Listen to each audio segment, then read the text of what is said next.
They say the world changes in a heartbeat, but for us, it didn't happen that fast. It changed with a sound, a low, grinding hum that you felt in your teeth before you heard it with your ears. It wasn't a siren, it wasn't thunder. It sounded like the sky itself was dragging something heavy across a concrete floor. We were all doing the normal things, walking dogs, sitting in traffic, checking phones, and then everyone stopped. You could see it ripple through the crowd. One person looks up, then two. Then the whole street is frozen, staring at the clouds. We always expected lights. Movies taught us to look for glowing beams or sleek, silent saucers zipping around. We expected something elegant, something advanced. But that's not what broke through the cloud layer. What came down was heavy. It was industrial. It was raw. The first thing you noticed was the displacement. The clouds didn't just part. They were shoved aside violently, creating a ring of vapor that stretched for miles. And through that hole in the atmosphere, the nose of the thing appeared. It was dark gray, scarred and pitted. It looked like cast iron that had survived 1,000 wars. This wasn't energy. This was mass, sheer, impossible mass. It just kept coming. You kept waiting for the tail end of it to appear, but the shape just kept expanding, wider and wider, until it blocked out the sun completely. The temperature dropped instantly. A shadow fell over the city, not like a passing storm, but like night had fallen at noon. Birds stopped singing. The wind died down. The only sound was that vibration, that heavy mechanical thrumming that rattled the windows in their frames. Car alarms started going off, triggered by the sheer pressure in the air. And the smell. That was the detail the news reports missed later. The air smelled like ozone and burning copper. It tasted like a battery on your tongue. We stood there, millions of us, united by a single terrifying realization. We are small. We are so incredibly small. This object, this floating continent of steel, didn't care about our borders or our politics. It just hung there, motionless, waiting. It was the heaviest silence in human history. We were waiting for a door to open, for a weapon to fire, for a message to broadcast. But for the first hour, there was nothing but the shadow. That was the arrival. No fanfare, no diplomacy. Just the sudden, undeniable presence of heavy metal in our sky. And looking at the jagged hole, seeing the scars on its surface, we knew one thing for sure. This thing hadn't just arrived. It had traveled through hell to get here. Imagine flying a jet through a thick storm with absolutely no instruments. No altimeter, no radar, just gray clouds and turbulence. That is exactly what it felt like in the early days. We had students flooding in, applications piling up, but zero visibility on what was actually happening. We were running a multi-million-dollar operation on a mountain of disconnected spreadsheets, random emails, and a lot of guessing. We realized pretty quickly that guessing is not a strategy. We needed a central brain. We needed a single source of truth that could tell us in real time who had applied, who had paid, and who was stuck. We didn't have months to hire an external agency or the budget to buy enterprise software. We had to build it ourselves, and we had to do it immediately. That is when the enrollment dashboard sprint began. The goal was simple but terrifying. Take all the chaos and turn it into a clean, functioning command center in less than 48 hours. The energy in the room shifted instantly. It went from panic to pure aggressive focus. We started mapping out the data flows on whiteboards until the walls were completely covered in marker ink. We needed to pull payment data from the banking processor, user profiles from the application database, and support tickets from the help desk, then mash it all together into one screen. It was like trying to rewire a house while the electricity was still turned on. Of course, nothing ever goes smoothly on the first try. The first version broke almost immediately. The payment API refused to talk to the user database. We had duplicate accounts popping up like ghosts in the system. There was a moment deep into the night where it felt like we were just making things worse. The code was messy, eyes were tired, and the caffeine had stopped working. But you pushed through the fatigue, because the alternative, going back to those manual spreadsheets, was simply not an option. Then, the breakthrough happened. One specific logic error was found and fixed. We reran the script, refreshed the browser, And there it was. The screen didn't crash. Instead, it populated. It wasn't just a mess of text anymore. It was a clean, beautiful graph. Green bars going up, real-time numbers ticking over. We could finally see exactly how many people were enrolled, down to the second. It felt like someone had finally turned on the lights in a dark room. We weren't just reacting anymore.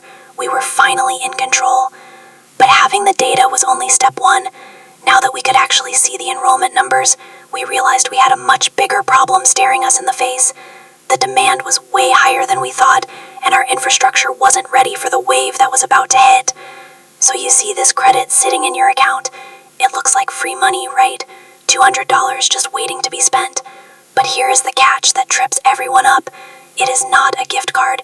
You cannot just go and buy a plane ticket with it. If you try that, the meter stays at zero. We have to get smarter. We have to play by their rules, but play to win. The first move is commitment. You have to log in and select exactly one airline. Just one. You are locking yourself in for the year. So if you fly one carrier for business and another for fun, you need to look at where the fees actually hurt the most. Now, let's talk about the loophole that isn't really a loophole. It's just creative accounting. The credit covers incidentals, checked bags, lounge passes, seat selection.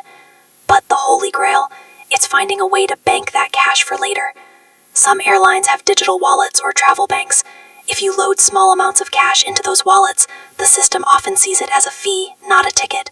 Suddenly, that incidental credit becomes a fund for your next flight. You just turned a rigid perk into flexible cash. Think of it like this. You aren't hoping you get charged for a heavy bag. You are effectively prepaying for a future trip, $20 or $50 at a time. It changes the psychology completely. Instead of worrying about wasting the credit, you are actively storing value. You are building a war chest for your next vacation. The lobby smelled like expensive perfume and old money. Marble floors were so polished you could see your reflection in them, and the ceiling seemed miles high. He adjusted his collar, trying to look like he belonged there. This wasn't a roadside motel anymore. This was the big leagues, a place where a single night cost more than his rent back home. His heart hammered against his ribs as he approached the front desk. The concierge flashed a perfect practice smile. She asked for his name. He gave it, keeping his voice steady, masking the tremor in his hands. He slid the card across the cold stone counter. This was the moment of truth. If the system flagged the phantom credit, security would be on him in seconds. The typing seemed to last forever. Click, clack, pause. She frowned slightly at the screen. His stomach dropped. Had they patched the glitch? Was the credit limit actually zero? He mentally prepared an excuse, ready to grab his bag and run out the revolving doors. Every second felt like an hour. She watched her eyes scan the monitor, waiting for the look of accusation.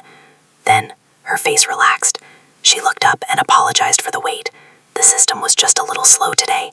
She handed him a heavy key card and told him he had been upgraded to the executive suite. The machine spit out a receipt. Approved. Just like that. No alarms, no police, just a warm welcome and a bottle of complimentary water. The elevator ride up was a blur. When he opened the door to room 402, he stopped breathing. It was massive. Floor-to-ceiling windows overlooked the entire city skyline. There was a bed big enough for 5 people and a bathroom covered in gold leaf. All of it, technically, for $0. He threw his bag on the velvet sofa and laughed. It was a nervous, manic laugh. Here's how it worked. The loyalty program had a lag time. When he transferred the points to hotel credit, the system treated it as cash. But because he canceled the original booking on the merchant side, the points refunded instantly to his account. The hotel system, however, didn't update the credit balance for 24 hours. For one whole day, that money existed in 2 places at once. He was spending a ghost balance. He poured a drink from the minibar and looked out at the lights below. He wasn't just a guy with a lucky break anymore. He had found a back door to a life he was never supposed to have. But staring at that view, a dangerous thought crept in. If it worked here, why stop at one room? Why stop at one hotel? The hunger wasn't satisfied. It was just waking up. Picture a crowded airport terminal. Everyone is rushing. They're frantic. Stress is literally vibrating off them. Now, spot the pilot walking through the chaos. Notice the difference? It's the tempo. There's a hidden language of status that has nothing to do with the watch on your wrist or the brand of your suit. It's purely about speed. Low status is hurried. It's anxious. It says, I am late and I am afraid of the consequences. High status is deliberate. It says, The meeting starts when I get there. Think about the animal kingdom. A mouse moves in twitchy fast bursts. It has to. It's prey. It's constantly scanning for threats, ready to bolt. Now look at a lion. A lion moves with a heavy, fluid slowness. It isn't worried about something jumping out of the bushes. It's the thing in the bushes. When you speak fast, you are subconsciously signaling that you don't think people will listen to you for long. You rush to get the words out before you get interrupted. But when you slow down, when you put a pause between your sentences, you force the world to wait for you. This is the easiest instant upgrade you can make, right now. Drop your shoulders. Slow your walk by 10%. When someone asks you a question, don't snap an answer back immediately. Take a breath. Hold the silence for a second. That tiny pause is powerful. It shows you are thinking, not just reacting. It shifts the power dynamic instantly. You are no longer dancing to someone else's beat. You are